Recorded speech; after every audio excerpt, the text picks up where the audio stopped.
Good day and good morning or good afternoon or whenever you're seeing this. Today's country is Denmark. So let's have a look at the flag.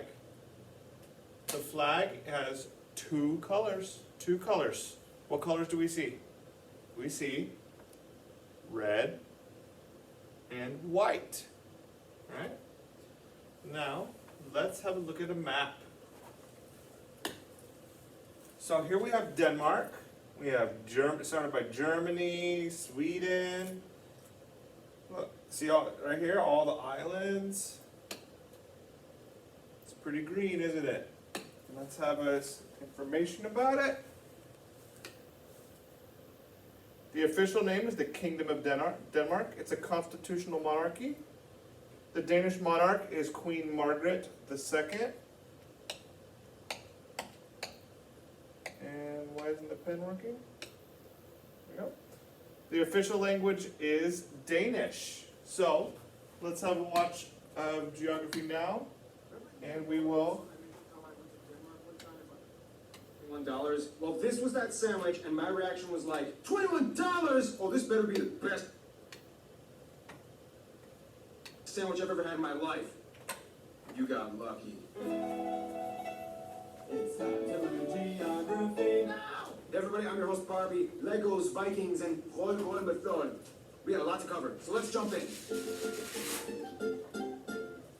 Denmark, the link between the rest of Europe and Scandinavia. So much to discuss. Denmark is classified as a Nordic country, hence located in the Northern European region, even though it's kind of like the southernmost state in the Nordics. Full disclaimer, ignore Wikipedia. I'm going to pronounce the location names in their proper Danish context. So here we go. Denmark is made of the Jutland, not Jutland Peninsula that connects to Germany in the south, as well as 1,419 islands. Of those, only 443 are named, and 74 are inhabited. The largest island being Sjælland, not Zealand, which is not to be confused with Dutch Zeeland, which is not to be confused with New Zealand, although they did get their name. I can't take it! That's too much information! It is connected to Fyn Island, not Finn Island, by the Great Belt Bridge completed in 1998. The country is divided into 5 regions, the capital being Copenhagen, located on Sjælland. Copenhagen is home to a myriad of historical sites, palaces, statues, residential units that are all the same height and style, with pockets of colorful, quaint, cozy shops and cafes, and dangerous bicycle lanes that you are not supposed to walk on. Now this is where things are going to get a little spiced up, and by spiced up I mean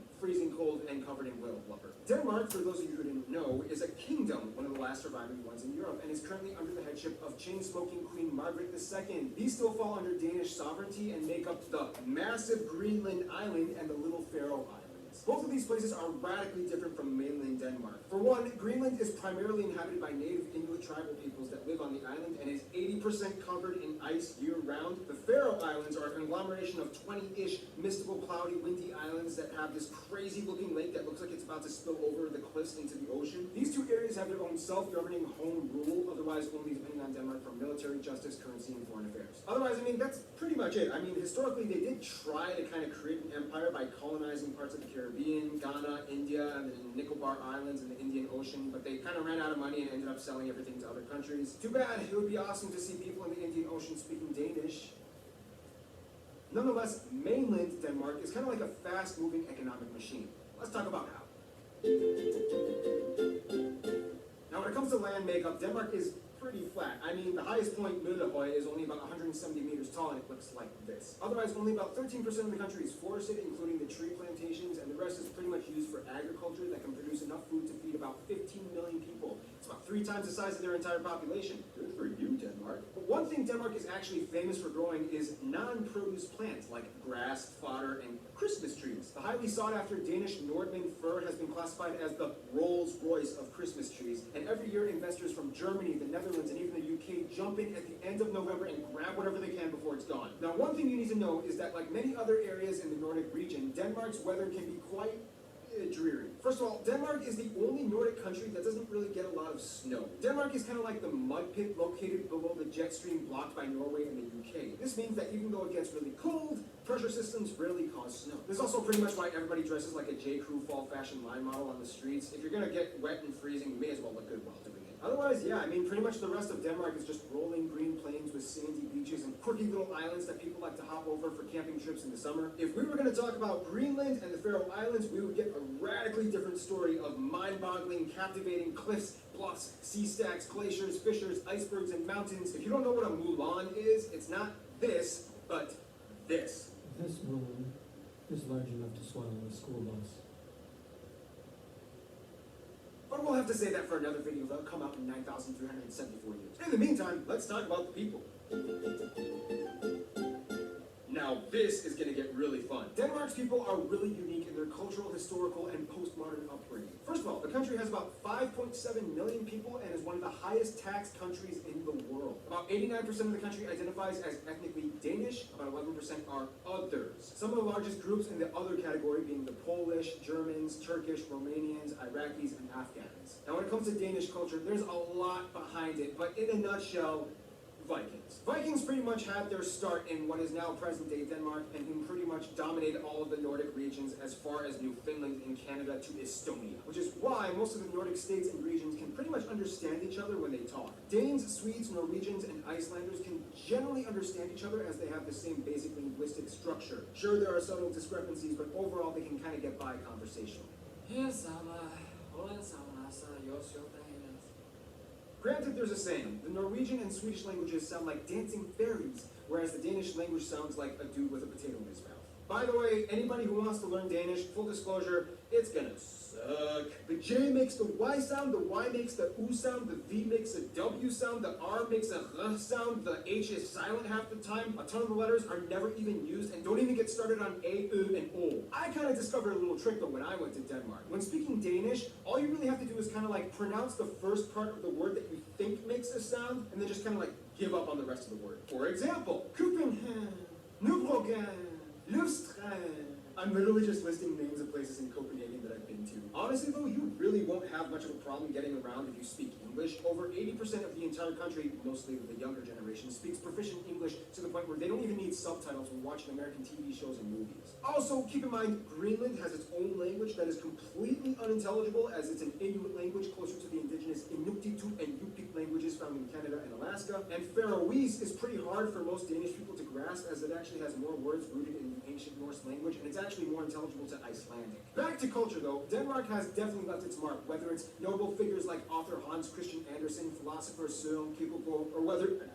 that's actually how you pronounce his name. Wow. It's not Soren Kierkegaard, or whether it be the invention of the loudspeaker, or Legos, or their love of handball, their impeccable architecture, love of cuisine. Noma in Copenhagen, by the way, being voted the best restaurant in the world with plates that feature live ants and moss. If you're really gonna get a feel for Danish culture though, you kind of have to know about janteloven and hygge. The funny thing is, Danes are kind of brought up in a social mindset that is kind of integrated into their subconscious, known as janteloven, which kind of translates to something like, you are not better than the crowd, which I know sounds kind of depressing, but it's really trying to instill a sense of equality and communal cooperation. Hygge translates to something like, spend good times with friends and family, and it's like a cozy thing. Of course, Denmark is known for being ranked one of the happiest overall countries, even though they are also kind of one of the highest ranked consumers of antidepressants as well. But hey, they still pull off everyday life looking oh so good, even if it's during one of those really loud annual emergency drills. Okay, Christine, explain what's happening right now. Denmark is testing the sirens for warfare. And when we're being attacked by the Germans again.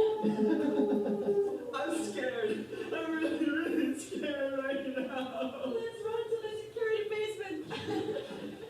The Germans are coming! Speaking of Germans.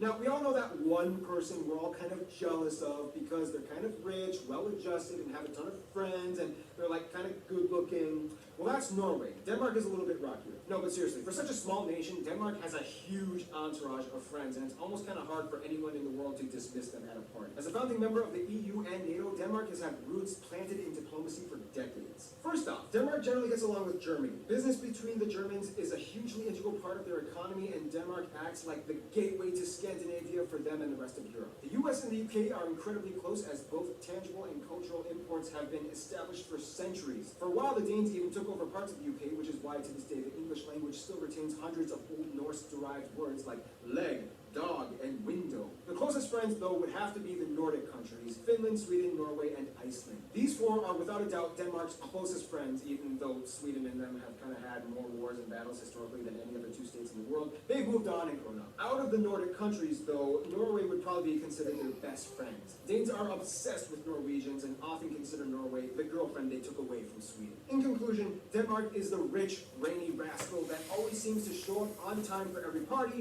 but somehow gets all his work done in an organized, efficient manner. Stay tuned, Djibouti is coming up next.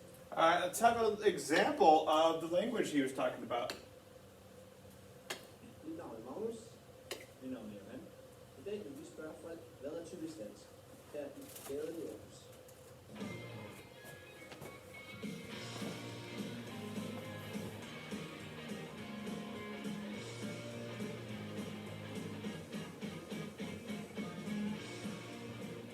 Hvad synes I er typisk dansk?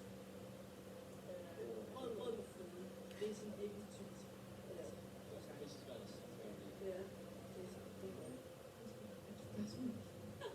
Det ved jeg ikke. Hygge. Måske nok hygge. Ja.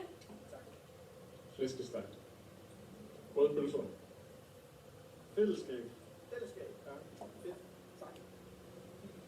Hygge. Næsten lad os sige. Ja, det er vigtigt. Og regn. Efterår. Ja. Ikke godt her. Nej. Elendigt vejr. Jeg kan lave sjov med sproget. Hvad synes I er typisk dansk?